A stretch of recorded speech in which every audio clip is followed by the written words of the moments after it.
Welcome back to the CSP Elite Baseball Development Podcast. I'm your host, Eric Cressey, and this is episode 210.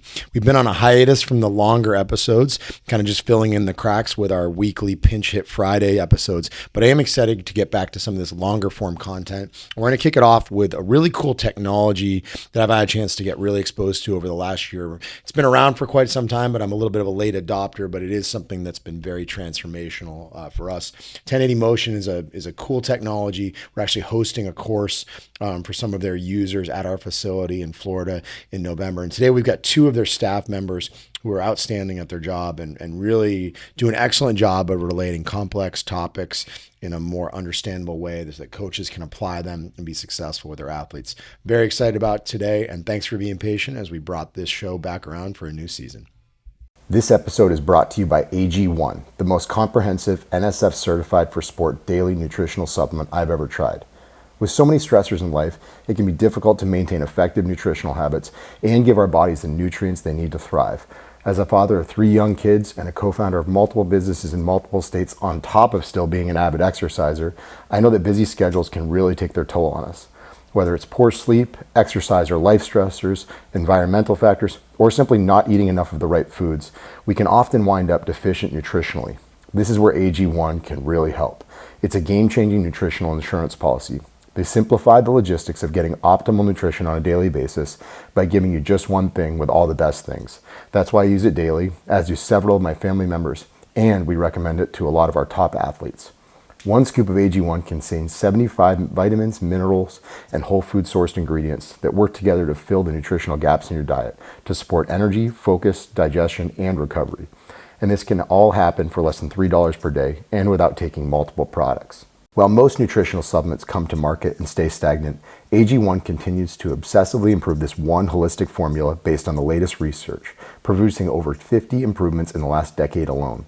They invest in the most absorbable and natural source of each ingredient and go above and beyond in third-party testing to ensure their customers continue to receive the highest quality and best tasting nutrition happen on the planet. Whether you're keto, paleo, vegan, dairy-free, or gluten-free, it'll work for you, and it contains less than 1 gram of sugar per serving. They put 75 ingredients through the rigorous NSF certification test to come up with a safe formula that's trusted by some of the world's top athletes, including many of our own at Cressey Sports Performance. Right now, AG1 is giving our listeners a special offer of 10 free travel packets with their first purchase. Just head to drinkag1.com/Cressey and claim this special offer. These travel packets are perfect for supporting your immune system, energy, and gut health while you're traveling for games, training, or simply on the go. They can be great counterbalance to the less than ideal on-the-road food options that are out there for a lot of our traveling baseball players. So if you want to bridge the gap between deficient and optimal and give yourself the best chance of getting nutrient diversity, head to drinkag1.com/Cressey to get 10 free travel packets with your first purchase. Again, that's drinkag1.com/Cressey, Cressey. You won't regret it. We have two guests in today's episode. Adam Rolfe is the Vice President of Customer Success at 1080 Motion, where he leads performance solutions for elite coaches, clinicians, and teams worldwide. A licensed physical therapist, certified athletic trainer, and strength and conditioning specialist, Adam bridges cutting-edge sports science with practical experience in rehab and high performance. He specializes in speed development, return to play, and integrating technology to drive better outcomes, drawing from his 17 years in sports medicine.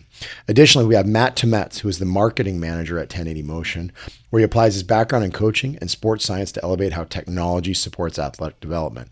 Before transitioning into marketing, he served as a strength and conditioning coach for the Northwestern University baseball team and spent 3 years as a speed coach and sports science coordinator at TC Boost Sports Performance near Chicago.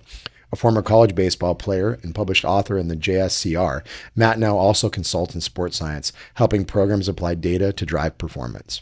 Adam and Matt, welcome to the show. Thank you for having us. This is going to be great, man. Super excited. That awkward pause with two guests where you don't know who's supposed to talk first. So that's 100% on me as a show host, but we're going to power through it in spite of my terrible intro here. All right, guys, we're talking about a lot of things today. I'm really excited. We're going to talk about speed development, multi-directional capabilities, things like that. But I think before we get to it, it's good to talk about your backgrounds, like what led you to being on this podcast, this conversation. I know I've interacted with you a little bit myself, and then we have a lot of mutual friends that helped to kind of pull this thing together from an organizational standpoint. Adam, let's start with you. What were your origins and how did you wind up here today? Sure. Thanks, Eric. So my name Adam Rolfe, right? So I'm a VP of Customer Success here at 1080 Motion. And man, I never thought I'd be on a podcast with you, Eric. I started as a physical therapist, athletic trainer back in the early 2000s. So Midwest boy, farm boy, got into sports medicine, loved it. And then I started following you actually about 2008 out of PT school and just started diving into the strength conditioning side. So as a physical therapist, I knew I needed to know more about that end stage rehab. How does a person supposed to actually look functionally when they return to play? And so my journey then started in Kansas City, took me to Lawrence, Kansas, where I dove into sports medicine even deeper, started a sports performance clinic for Lawrence Memorial Hospital.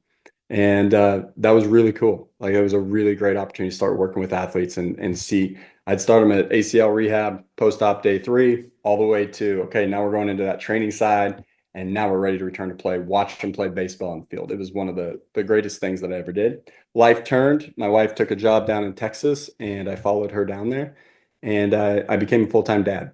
And so I took a step back from sports medicine, and then I started doing a little bit of speaking, and that's how I fell into 1080 Motion. So, right, put myself out there.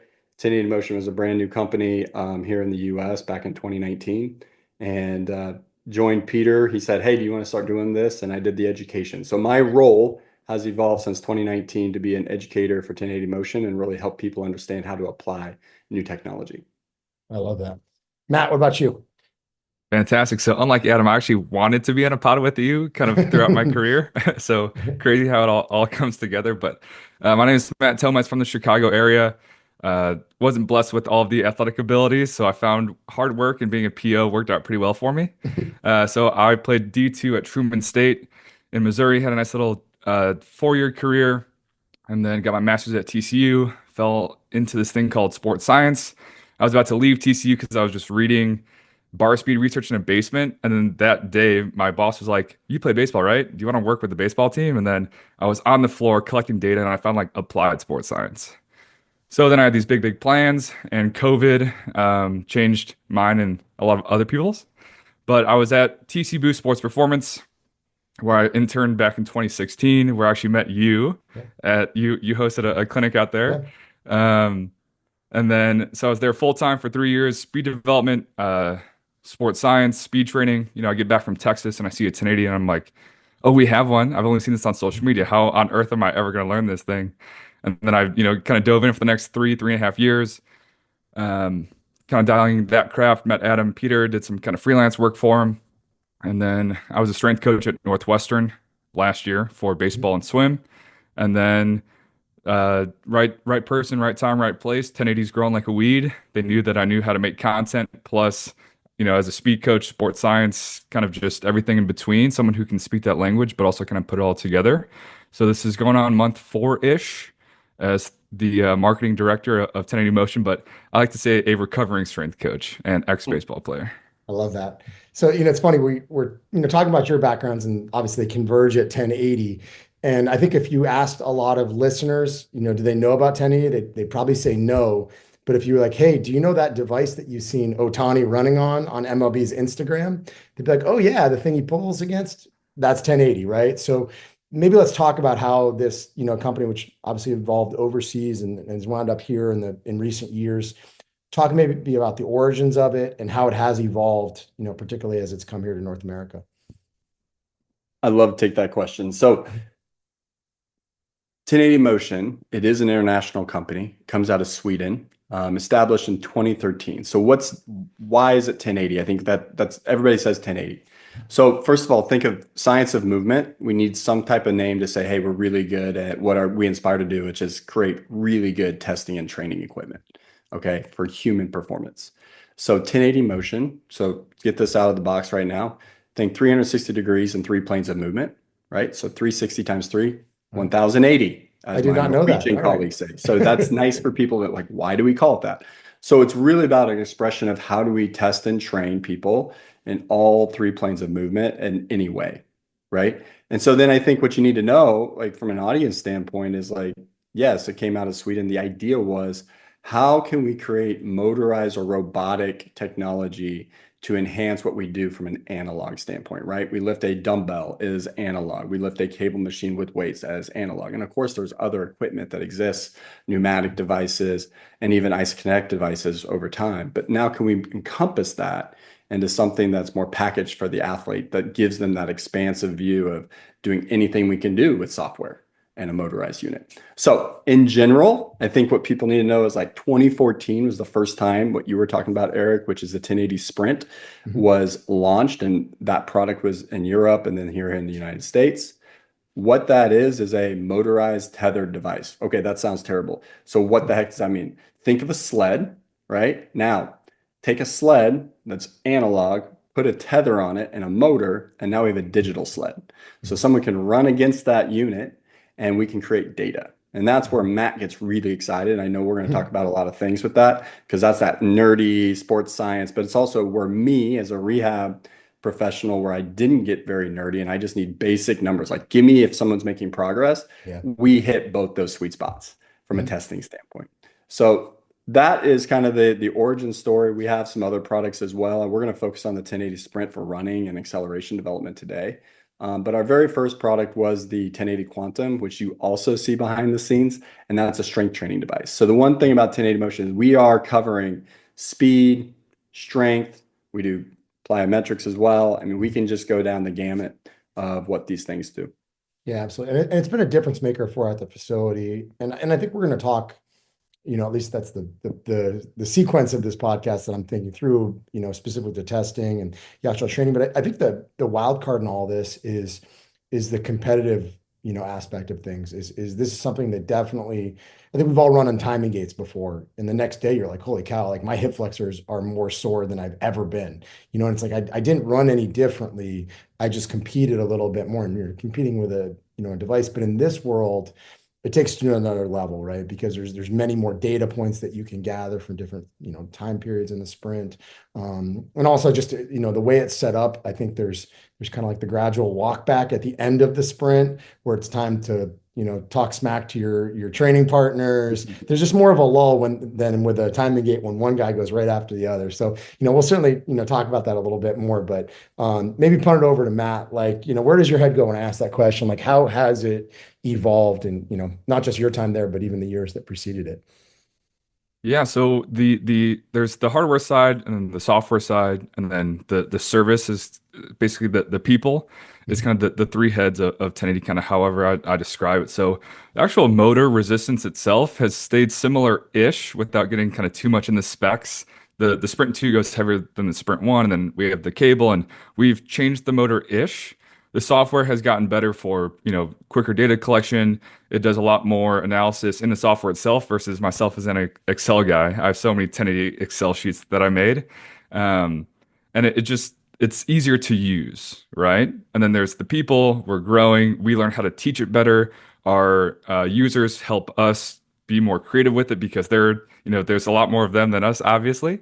But one thing that's kind of talked about the data that I liked back in my day was our slogan was training is testing, and now it's make speed happen. But going back to what Adam was saying about how every single rep, instead of just having testing days, right? Or instead of just doing your 2 or 3 sprints in the laser, everything you are doing, you can get data on if you so choose, because you can set it and forget it because it's super high quality resistance. You can set up a whole testing day, or you can just do whatever drills and exercises you believe in as a coach, and you can just check their output along the way. So hardware has gotten better, software, people, as they added me, hopefully. Adam would say the same. But it's been fun to progress as a if innovation is the right word, but just a new way to think about training, right? Because it was analog. It was just how much weight is on the sled, right? And how far am I running? Or if we talk strength training, it's just how much weight's on the bar, and maybe even what is the bar speed. Yeah. Well, now we can control 4 things: the concentric load, the eccentric load, the concentric velo, and the eccentric velo. So it's just a new way to kind of think about training athletes. And we can test and evaluate kind of the force velocity profiling way more in depth than we could before, instead of just even a FVP from timing splits. Well, now we actually have a tether attached to the athlete at 200 plus hertz. for however long the run is. So Yeah. we're just learning how to use it kind of better itself, and Mhm. there's a lot that goes into it. Man, can So, I yeah, jump go on ahead. that real quick, Sure Eric? do. Because my experience since 2019 jumping in this. So I left the performance training environment, like I said, 2018, started with 1080 in 2019. I've seen the evolution, not just like he said in the product, but the people. So we had the early adopters, right? So 2019, 2020, we had the people that were like, okay, they just want to dig into this tech. Like they're the people that got the first EV, right, for electric vehicles. And they're like, I don't care what it is. I'm gonna overcome Yeah. whatever those things are issues. And we had that with those early adopters, really smart coaches, really helped guide us as a company of like what things do they need because you got to realize we're worldwide. So yeah, you talk shows using it on a screen, but we have people all over the world using this for any kind of sport. I mean, you talk about cricket in India, huge, right? So it's very interesting to see like how not com the motor is very similar, but like how the software has to develop so it can be the coach's best friend, how it can be the therapist's best friend. That's been our biggest initiative I've seen is just what do you need? And so for people like Matt that really wants and we can get into force velocity. I know that's going to be a topic, but you want the nerdy numbers or you really want to get that great. But we also make it very easy then to say, okay, keep it simple. What's a 0 to 5 split time? We give it to you Yeah. right on the screen, that kind of stuff, because we have to serve everyone. So I think what people need to know about this is that you have the ability to just where we meet you wherever you are on your journey to develop athletes or Mhm. rehab athletes. Yeah. It's funny. You kind of led right in my next question. I remember being at the University of Connecticut, 2003 to 2005, doing my grad degree, men's soccer testing. We actually used, those athletes for my master's thesis study. And I can remember setting up timing gates like meticulously. And you guys probably remember these, like the old Mhm. Broward timing gates. You had to get the laser Adam, perfectly, set up. You had to measure off 10, 20, 30, all these different things. And it was a nightmare. It was an hour set up before every time. Like, so, obviously that speaks to, there's some entry level data that you can gather very, very conveniently with this device. But if we're talking about athlete speed, what are the things that we can assess with 1080? And maybe more importantly, where would the entry level user start? Someone that you're showing this for the first time, this is Eric Cressey a year ago. What would you teach him? jump Fantastic. into So yeah, so the force velocity profile admittedly sounds a little fancier than it is, but that's the easiest place to start. 3 kilograms, light load, 30 yards. If you don't fall on your face, one is fine, but we usually say two. So Mhm. basically, two 30-yard sprints with the super, super light load, and that is a super thorough pre-test kind of profile individualization starting point and things like that. So Yeah. simply put, it is it is evaluating how the athlete accomplishes the task of sprint as fast as possible from a standstill on yard zero through the 30-yard line. Mhm. And we get 10 plus force velocity profile metrics, but we can break down how much force they make at the beginning, middle, end relative to how much velocity they make, hence force velocity. That's what Mhm. the chart is, right? The x and the y axis. And then we can dive into how do they accomplish that task of sprinting as fast as possible. And that's where things like time lasers do fall short because they talk about what they do, what is their time, but how they accomplish the task, that's where the force velocity and the 1080 comes into play. Yeah. And when talk to me about the selection of 3 kilograms, what is it about 3 kgs? Is it that it's an appropriate weight for you could test a 12-year-old or a 32-year-old? And then also, does the addition of some of that load also have a little bit of a protective effect, right? You're probably not going to hit true max velocity with a little bit of resistance there. Like, does it have some protection for that guy that wants to lunge for the 30-yard mark, and blow out a hammy on the testing day? Yeah, so the evolution kind of 2, 3 kgs is it used to all be on one, and then I used to mess around with one versus two and see if there was a difference in the numbers themselves when I would test Northwestern football because when you get far out and the athlete is there's the rhythm of their run, Yeah. there's a lack of tension on the line to where it'll just whip kind of back and forth. Yeah. So three is enough tension to keep the string taut so the data is a little bit more accurate and also hold them back a little bit for that protective effect. But also, if like an athlete can't tell the difference between probably one or two or three, so it's light enough to not really get in the way, but hold them back a little bit, but then also ensure that you get the best data possible. I like it. So something he said there, I think is really important for the audience because okay, we're talking about a Swedish company that we're starting to say kilograms on running, which is weird, right? That you don't do that, especially in the States. So what I like to just kind of point out is when he said like light load, it is a very light load, but we're talking about something motorized. And one of the things I've learned over time is we used to be like, okay, can we get it to zero point 0.1 pounds, right? Or 0.1 kg? Can we make this super, super light and get the exact same thing out of timing gates? And the fact is, it is something different. This Mhm. is motorized resistance and assistance. That's what 1080 is. When you say it's like Kleenex, right? If I say, hey, go get a Kleenex, no, that's a tissue, but we call it a Kleenex. 1080 is motorized linear training. That's what people Mhm. think of it or testing. And we're talking about light load. So when he's saying 1 to 3 kg, that's very light.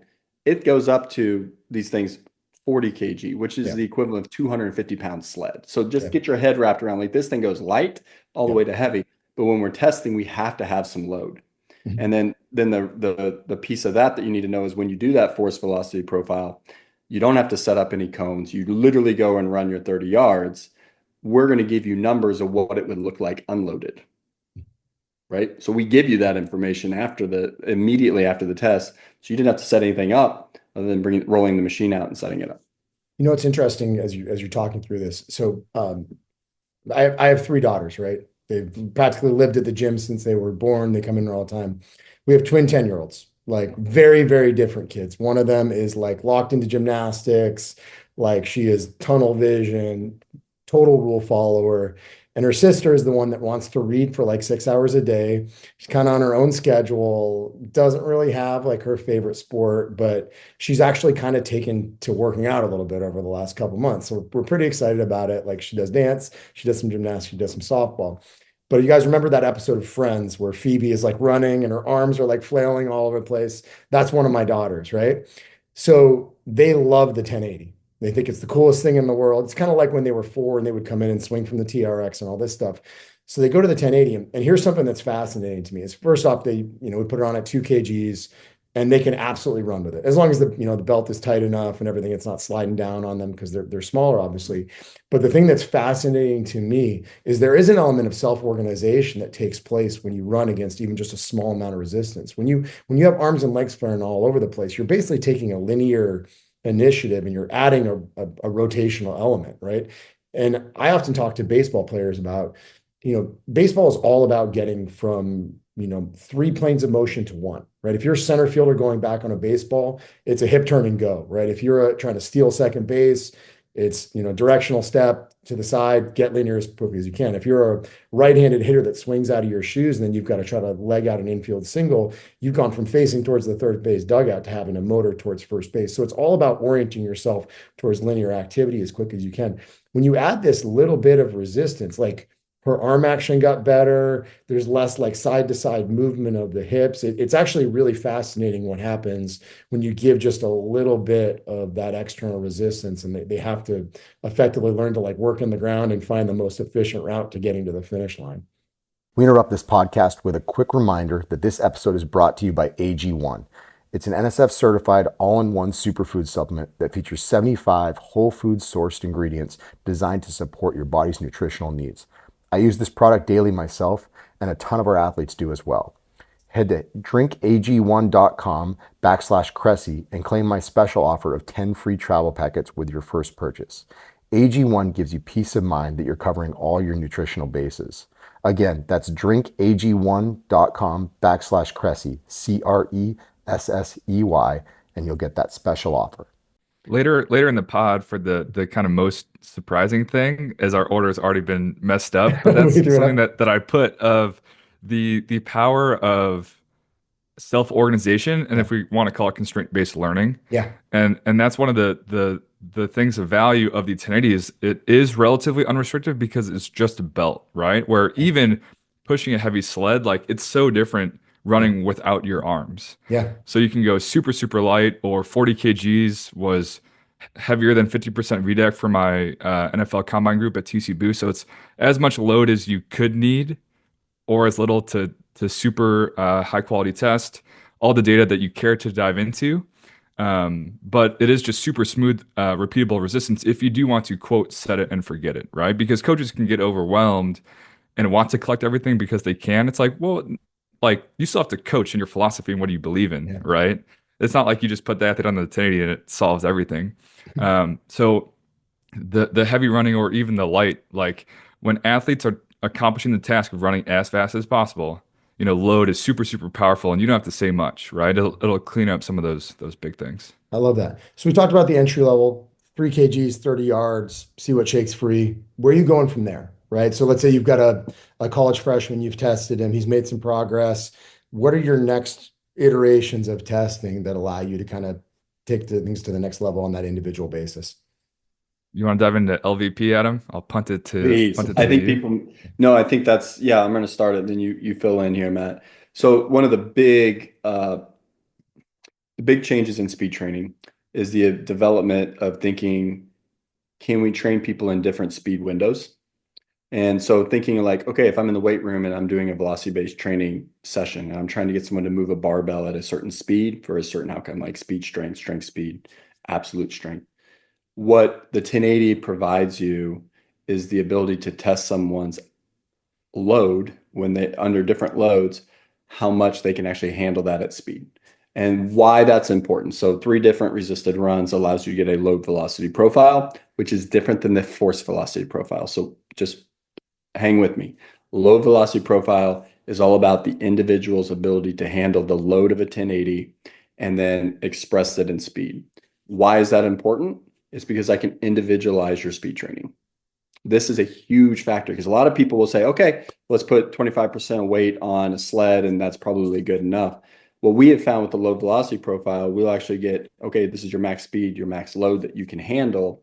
We can start to dive in and say, okay, specifically, instead of guessing that your whole group of middle infielders should be running at 25%, like the same load on a sled, we can say this athlete needs 15 kg, this athlete needs 17 kg, this one needs 18. Those are all different. They're different speed windows. So it's just how specific do you want to get instead of just guessing. And right, we really are trying to solve a problem here for coaches to accomplish instead of just saying, maybe I use this expression a lot, but if I teach the same golf swing, I'm going to go to golf swing to every person, 50% may get better, 50% may get worse. We're guessing. Yeah. What I'm trying to do with low velocity profiling is put people in a specific place on resisted training to get them to express their specific needs to get that stimulus and adaptation. And it's really all about that adaptation when we come around it. So that's really the big thing on low velocity profiling that we do. I love that. What about when you take it a step further, right? Like we're talking about individuals, I guess to some degree, but can you apply these principles to an entire team efficiently? Like if you're trying to profile a collection of athletes, or do you just kind of run out of time, I guess, when you're talking about larger groups? Yeah, so with the scalability with any sort of training intervention, there's a trade-off or a give and take where I've trained one athlete on a 1080 for an hour, and I've had 100 athletes in the summer on a football field like high school boys, you know? Yeah. But there's ways to kind of scale up and scale down and sacrifice maybe some of the officialness or preciseness for the scale, right? So if you want to test a lot of people at once, well, you do your sprint, you undo the belt, you set the pullback speed or the eccentric speed to 14 meters a second or 10 or fast, as it says on the sprint two. The belt shoots back, which you can't do on some other technologies. You have to like walk it back. So the belt shoots back, athlete puts on the belt. You have all the athletes already pulled up on the screen, so you literally just hit the name and hit plus and hit start. So as the belt is coming back, you already pull up the next athlete, right? So you can get an athlete in 15 seconds, and they're supposed to rest 2.5, 3 minutes anyways. So that's 10 plus athletes, you know, while the time the first kid is still resting, you know. But of course, then they're standing around and kind of all these things. Well, yeah, you have to sacrifice super high quality testing for maybe the optics, or maybe you have to put some autonomy on the athletes of like, hey, we're gonna run fast, be super rested, like behave, you know, as I've had my fair share of high school and college boys that I've coached. But that's coaching, right? Like Yeah. coach has to plan outside of the session. Every hour of training takes an hour of planning. And then two, like the cream rises to the crop. Cream rises to the top. Like the athletes that actually behave, pay attention, understand what's unique about them, get better results. It's really that simple. Yeah. So if it's things like that, or you stagger the start time, right? Where you have, five athletes at 6 a.m., five athletes at 6:15, things like that.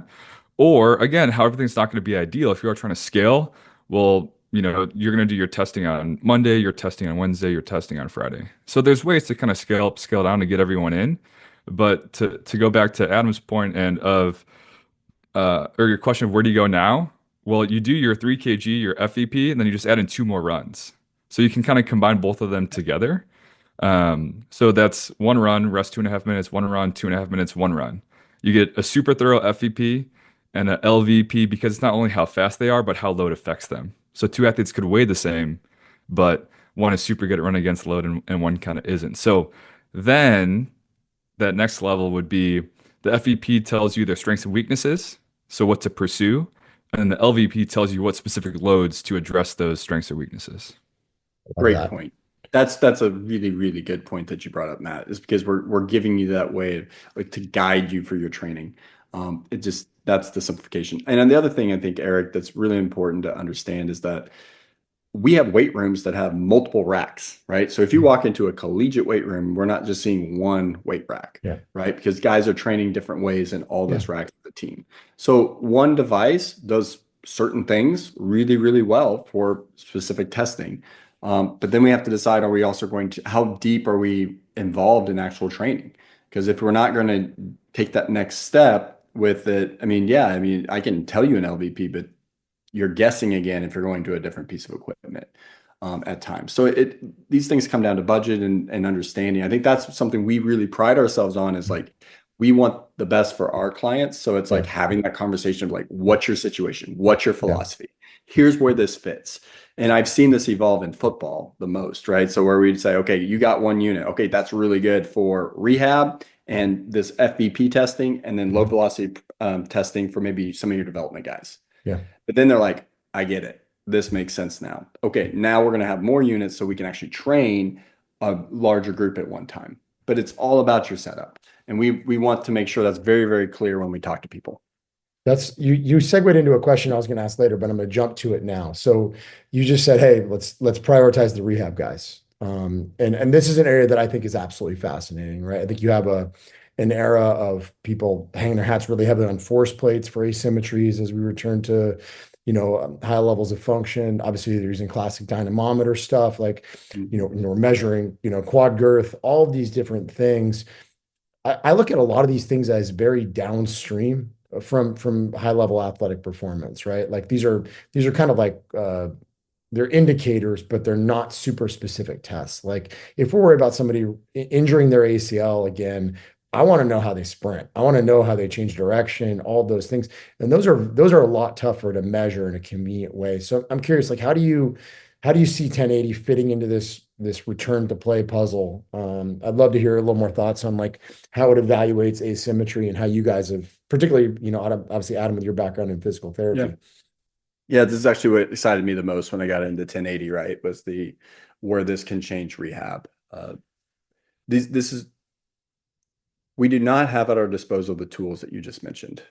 For instance, one of the big, big things that blew my mind when I started working with this kind of tech is the ability of someone to do a resisted run, let's just say 20 yards, and we can actually monitor through that tether connected to the waist belt into the motor, which goes to the computer, right? So I'm right here on a tablet, it's going to tell me the left and the right force output of what's happening on the lower extremities. Is the left side pushing as hard as the right side, right? So the expression, like you were mentioning, huge. Like push of a button, run, have this information. This is part of that. It's not the only thing I look at, of course, but it's part of the comprehensive plan to say, is this person progressing? What do we need to do different in our interventions? And then when we get down to it, if we're talking like even a hamstring strain, right? Is this person ready to play? Like this is part of that team effort, as you know, in organizations. Like, it is a big deal if I have a $30 million player here. Are they ready to play? We don't want to set them back for another 2 weeks. I mean, like this, that kind of ability just to evaluate is huge. Then we talk about, all right, now we know what's going on. I want to go a little deeper. What about shoulder?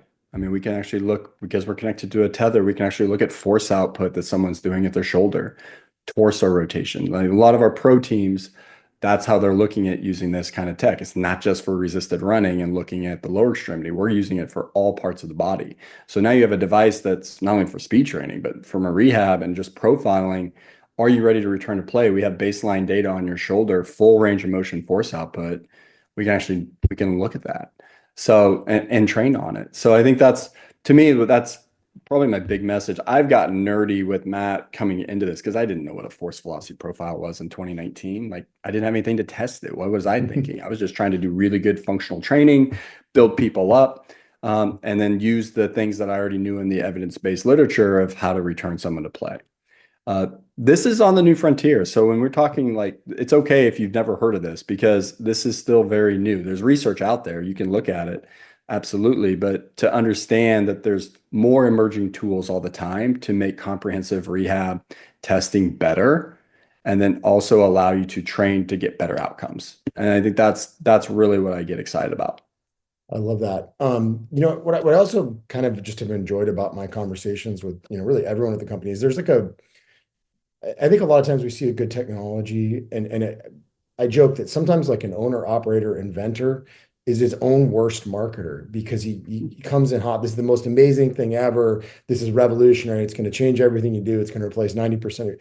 There's an amazing level of humility of everyone I've talked to at 1080 where it's like we believe a lot in our technology, but we also recognize there's a lot of cool stuff we can do that we're still figuring out. And I actually I really embrace that in today's world of like quick fixes and gimmicks and things like that. I respect the humility that's gone into kind of, I don't know if it's an accidental part of the marketing plan or anything like that, but it's been a breath of fresh air in today's industry.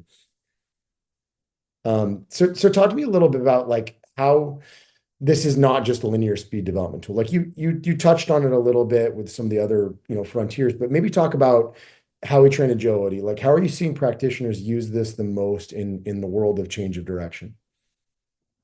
Yeah, so that my coach talk will come out, and more so myself as a user of the last kind of 5+ years, where I became a way better speed coach because I could do science with it. And this is the nerd of me coming out, where you have your hypothesis or program, you can collect your data on the machine, and then you figure out, did it do what you want it to do, or how did it look, or how did it change over time? So, what is your philosophy in developing COD? And then you can apply as much load as you want or little, and then as much data as you want to support your hypothesis, your program, whatever it is. So if we want to talk COD and something like Damon Harper's work, well, there's the braking phase and the cutting phase.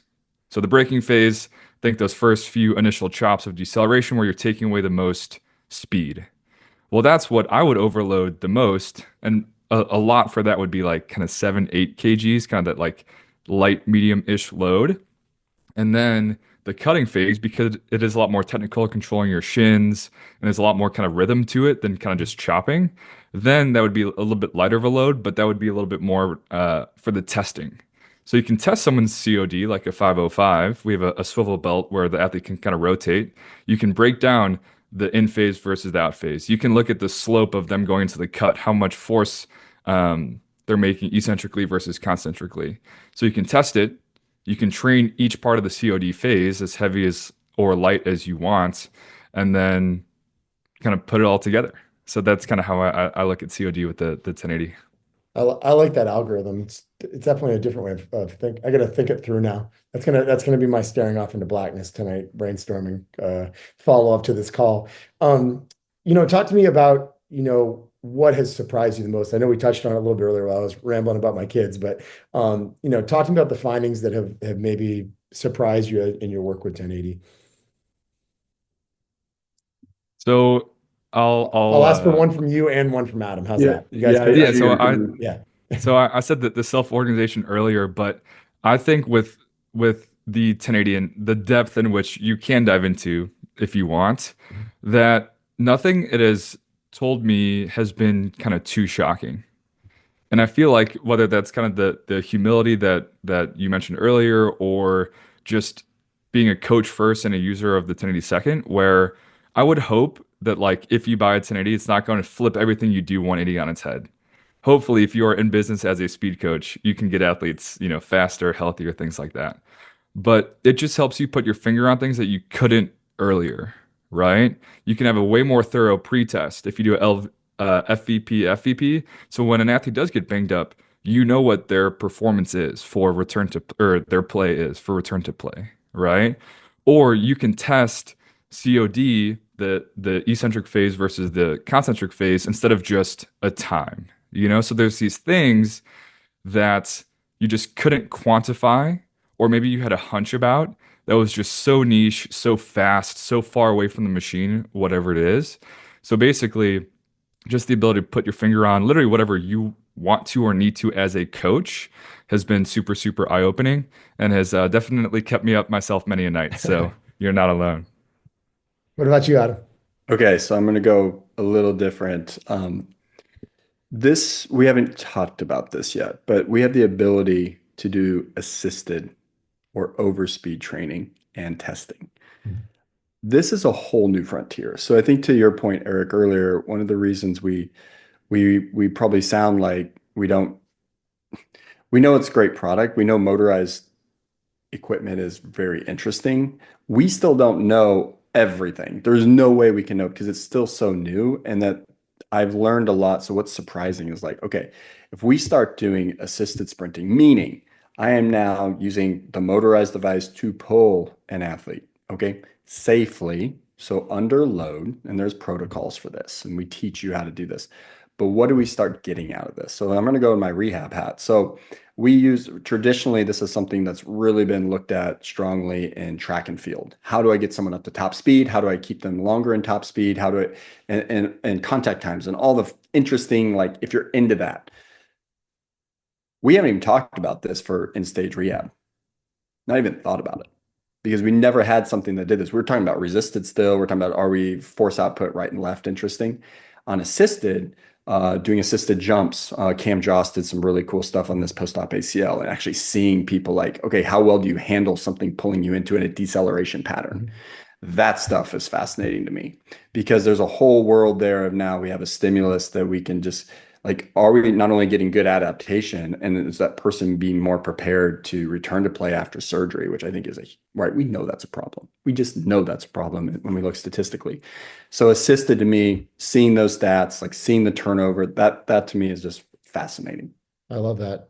So I was going to share my aha moment, and then your aha moment has led into mine a little bit. So one of the things that's fascinated me a lot, I'm sure you guys are familiar. We use, kind of Bill Hartman's wide versus narrow infrasternal angle, model to kind of batch our athletes, right? And you kind of know what to expect, like in and in that world, like particularly in like the intermediate trained athletes, like your college freshmen, who've got a couple years of strength conditioning under their belt, like the wides are going to be really good over their first 10, and they're not going to be as great at top speed as they get more upright. Your narrows are going to maybe get their butt kicked by some of the wides over 10s, and then they're going to blow them out of the water as they start to get more upright, and they can really leverage their elasticity. So I've gotten excited about 1080 of like looking what happens when we have a narrow and the wrong kind of weight training has basically slowed them down, right? They look terrible at 30s.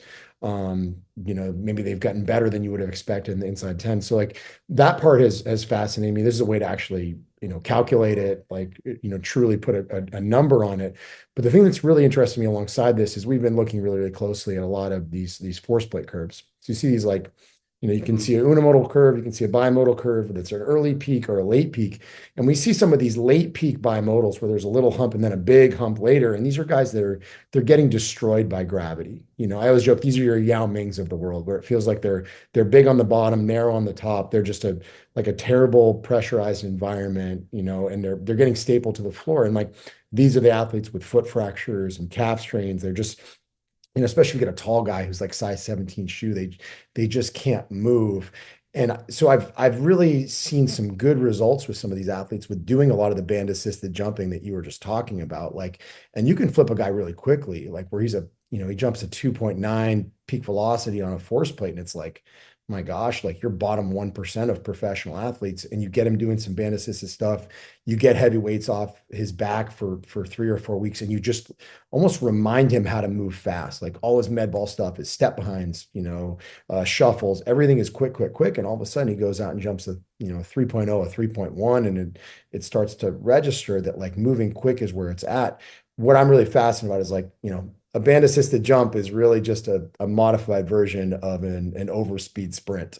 But everyone is freaked out about the concept of like, is it higher risk? Running downhill doesn't feel good. So I'm curious to see whether that's a new frontier that we could really leverage in a way to effectively help these guys faster after they've been trained incorrectly for a really long time. So that's something that's exciting for me. And, I know I've talked a lot with Yas and Ian at our facility about like whether that's something that we could do. But in the meantime, we've got some really good data to demonstrate that these guys potentially are like losing their superpowers. So that's mine. But all right, next frontier. Adam, you maybe hinted at a little bit. When everyone thinks of 1080, they think about speed development, but it's got more applications. The evolution of the machine, it's also getting more portable. What are the uses of the machines that you're excited outside of just sprinting on it?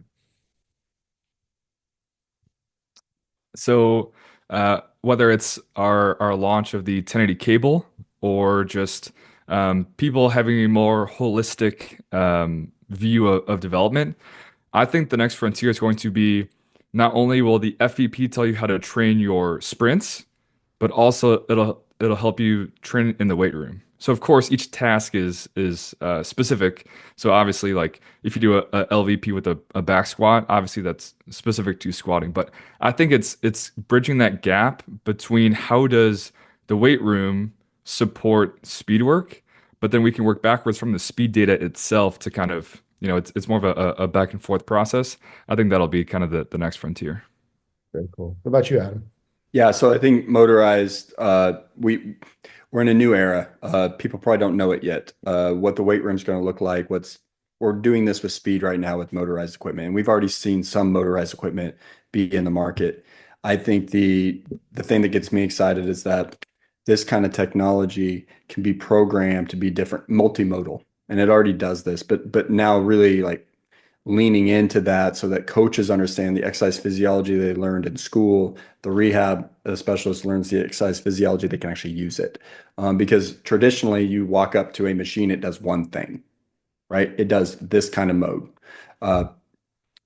These machines do eccentric overload, super maximal eccentric overload. So now we're on one side of the force velocity curve. Now we can go isokinetic with this. What the heck is that? We're not even going to get into that day. We can go in ballistic. We can move very, very fast, right? And we can do assisted. So what I'm very excited about is that as more and more people are getting into this environment, they're starting to understand where the continuum is. Like it's like I hear people talk about isometrics. They have a place. But now we're talking about like isometrics, isokinetic to ballistic work. Where do we do that? Then we go assisted. Like that's a whole different way of thinking with one device. Right? You have a tool that can do that. And so when you look at the weight room, having that ability to have strength training equipment that we do in concert with the speed training and having that all integrated. And then the last piece of that is, I think, Matt, you are right. The data that we can collect over time as people use this will become very smart. And so now we help that coach, like, what's your philosophy in training? We have this data. We can actually help project what they should be putting load on at different times and simplify the process. So you can coach. And I think that's the big thing. You said it takes an hour to prepare for an hour session. And that is real life for people that are really dedicated. I need equipment here to make technology should make my life easier, not harder. Yeah. So it should be able to put that together and let you make sure mechanics are good, everything's right. They're doing the intent. So that's what I'm excited about. You know what I love too? And I can't believe we haven't talked about this at all. Do you know how much of a pain in the butt it is to load plates on a sled?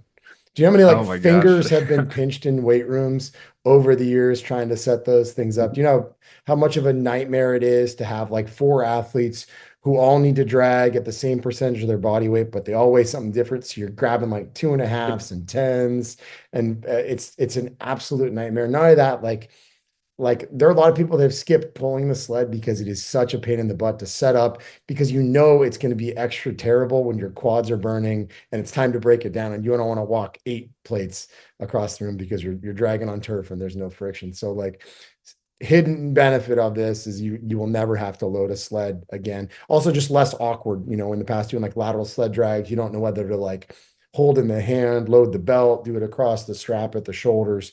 I like that it is kind of like a fixed point. So it does standardize, quite a bit of stuff. Guys, this is awesome. The technology has been an absolute difference maker for us. I'm actually mad at myself for waiting so long to investigate it further. Kevin Hollabaugh is a great friend and has always shouted the praise of it from the rooftop. And now getting to spend a lot more time around him on a daily basis.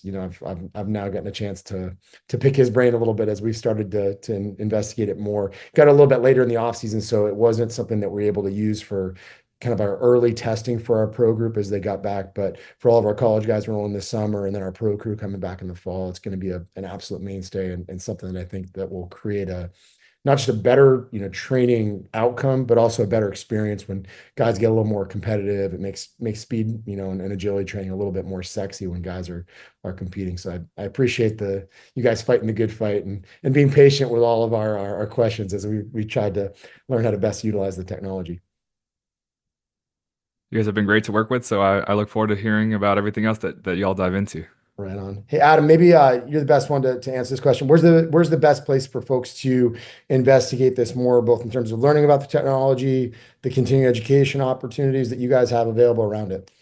Absolutely. No, one of the reasons we brought Matt on board is to help really build out that education and getting exposure. So people look all the way over. So social media, you're obviously going to find us at 1080 Motion. That's our handle. Reach out on that, please do. So if that's where like Matt's the one that's covering that, so you're going to be talking to a person that you're listening to. But then I think what we've done really well, we're so fortunate to have a great community. Like really, I can't express how nice it is to work with professionals that are willing to do not only podcasts but webinars. And we have a lot of webinars at 1080motion.com. Best place to go, our website. We have them all there under the learn section so that you can just watch and kind of get exposed. And I think that's like any new tech, you want to understand what you're doing.